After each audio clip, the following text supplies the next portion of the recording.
Hi there. I want to talk to you today about how culture affects the performance of your business. Culture is an important topic. It's officially defined as the way things get done around here, but I think a slightly sharper definition is how do people behave with each other and more importantly with customers when the boss isn't around. And I think the culture of a business has a real direct effect on the performance of a business. And every business does have a culture. And I wonder how culture is in businesses today in 2020 after all that we've been through. And Peter Drucker said culture trumps strategy. But I think culture trumps everything. Never mind about strategy, it's so important. And I wonder if culture has become a bit of a cliche. Businesses have talked about it for a very long time. It's been on people's lips. But I wonder if it from time to time drops down the agenda of what we're all doing or what you're doing in your business because other things have intervened. And in recent months everyone's talked about nothing but COVID-19. I wonder how much we've talked about culture. And every time I talk to an executive or to a CEO or to an MD, they all tell me that culture is massive in terms of its effect on performance. So I think it's important that in the midst of everything else that's going on, we do think and talk about culture. And I'd like to talk about three things in particular to you about culture. The first thing I'd like to talk about is how has COVID-19 affected your culture in your business? The second thing I'd like to talk about is, does it really matter? Is it that cliche? How much difference does it really make? Is it massive? Can I give you an example that would convince you that it really is massive and it should be right up there at the top of your agenda? And then thirdly, I'd like to think about what actions you should be taking right now on your own culture, because I think it's important not only to acknowledge that it's a vital thing, but it's also important to take some action to make your culture better. So those are the three things I want to consider as we spend a bit of time thinking about culture and its effect on the performance of business. So first of all then, how has COVID-19 affected your culture? I think it's affected almost every business around the world. And some businesses have done really well during COVID-19 and their cultures have clearly advanced, and some have had a disastrous time and culture has clearly gone backwards. And as a consequence, I think it's had a direct effect on performance of those businesses, because culture does affect performance quite directly. And in my own life, I've been watching companies very directly, both in the news and also what I've experienced as a customer as I go about doing the things that I do in normal life. And I'd like to just take a couple of personal examples this morning to show you how much difference culture makes as a consequence of the whole COVID-19 thing. During lockdown, I ordered a brand new car. It was time for me to swap my car. It was coming to that age and mileage, and I did it all online. It worked really well. The electronics were good. The people responded quite quickly. We did the negotiation. It's a dealership I've used before for a number of cars for the particular brand that I'm used to buying. And it felt a bit remote, but it worked quite well. And the car was ordered and it went into the system to be made at the factory in Germany. It's a German car. And 3 months later, they got in touch with me to say that my car was on the boat coming across into Hull and it would be with them shortly. So having a new car is quite an exciting thing. I'm a bit of a petrol head myself, and you expect that collection day will be a bit special. But obviously it's going to be a pandemic COVID-19 collection day. And it wasn't a great experience, I have to say. I've had really nice experiences collecting cars in my past, but this was a bad one. On the day I turned up, when I got there was no coffee. For some reason they decided that because of COVID-19 they couldn't give me a cup of coffee when I turned up to collect my car. The guy who was due to do the handover was 10 minutes late. The place was like the Marie Celeste, so I don't know what made him 10 minutes late. I can't think there were that many people picking up a new car that day. He wore a mask. You would expect people to wear masks, but it made it very impersonal. But he was a bit dull. He didn't engage in conversation. And I thought, what on earth is wrong with this guy? He didn't seem to know very much about the operating system inside the car. And he was a bit stumbly and fumbly. And overall, it was a really bad experience. And I was picking up a £65,000 car. I was excited. He clearly wasn't. And it was a bad experience. And I began to wonder about the culture in that dealership and how COVID-19 has affected it. How many of those people have been on furlough? How are they feeling? And why is it such a step backwards to what I was used to? I knew it would be different, but I didn't think it would be that different. So culture had clearly affected performance as far as I was concerned as a customer. And I gave the dealership feedback.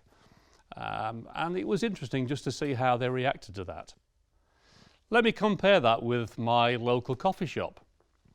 I've been drinking coffee in that particular place in my local town for many, many years.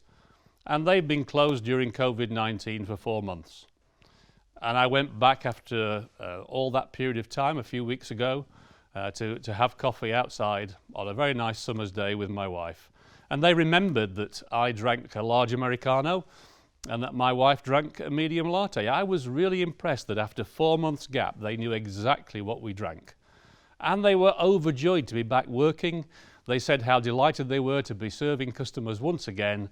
And they were really pleased to be in the situation that they were in. And I was reflecting on the culture in that coffee shop. It's always been good. It's a place where there's lots of banter, people are happy, they have fun serving coffee and food. And you can tell that culture is a healthy culture. And it's clearly not been knocked off course by COVID-19. And I think it's interesting to reflect what customer experiences are taking place in different industries and in different businesses post-COVID-19. I wonder what your customers would say about your culture post-COVID-19. Is it the same as it was before? Is it better? Or is it worse? It's a really important question to ask ourselves. How has COVID-19 affected your culture? The second thing I wanted to reflect on is how much does it matter really? I've already said that many CEOs and executives say that culture is massive. I myself have just said to you that culture trumps everything. How can I evidence for you just how important this is on your agenda? And I was thinking of a case study that might be relevant and will resonate in your mind and will stay with you as a story, just to remind you how important this topic is for your own business. And I was thinking about the case study of the Aldi business. Now, many of us will know Aldi. It's a German retailer, a food retailer, a hard discounter, started in Germany. And it was started by two brothers, Theo and Karl Albrecht, which is where the name Aldi comes from. And Theo and Karl ran the business jointly. And they had a chain of stores that ran throughout Germany. That was their initial business for many years. And the two brothers had a major falling out.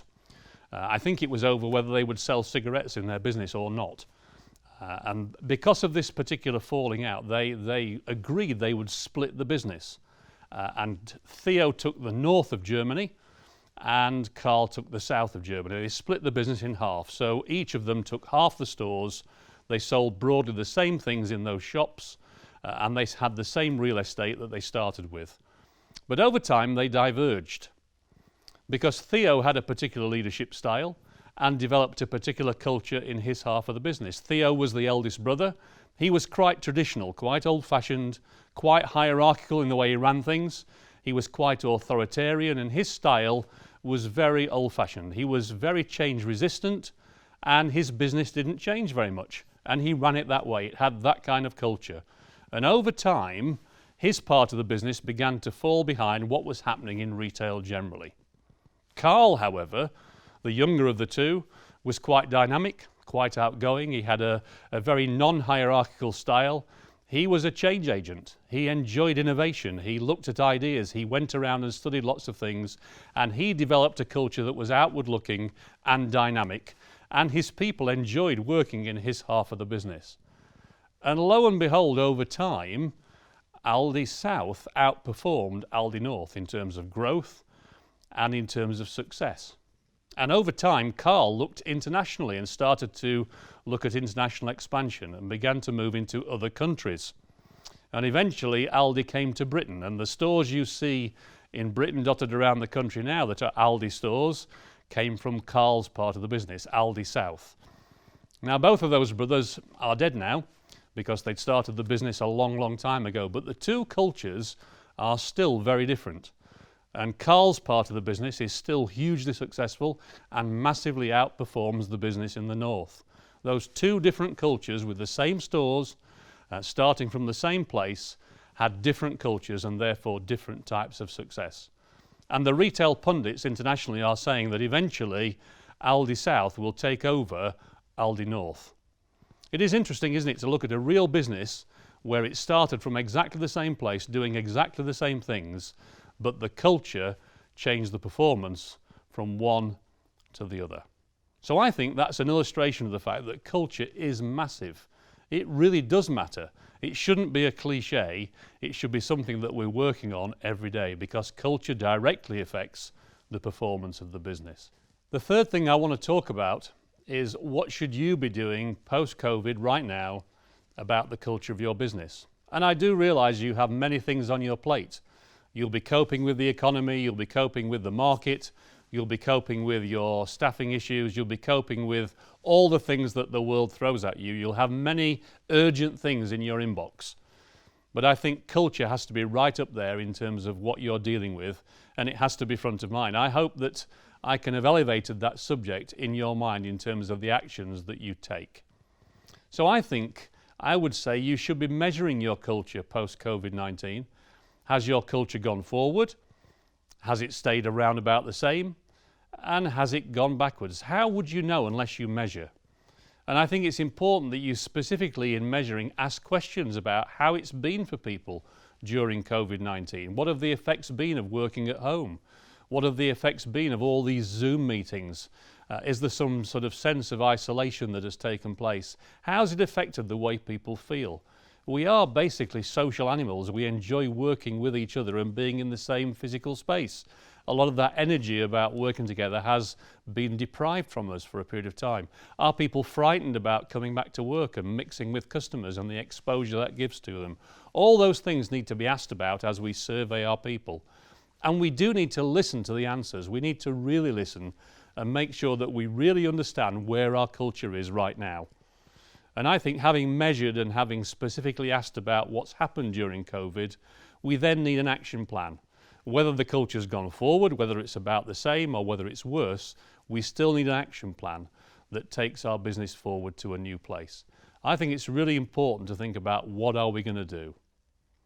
So we've talked about three things. First of all, we've talked about in terms of does culture affect the performance of the business, we've talked about has COVID-19 had some dramatic effect on your business? Have you gone forward? Have you gone backward?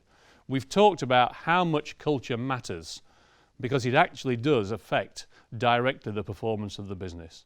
And then finally, we've talked about an action plan that you need for your business right now to make sure that culture is elevated in the plans that you have going forward in your own business.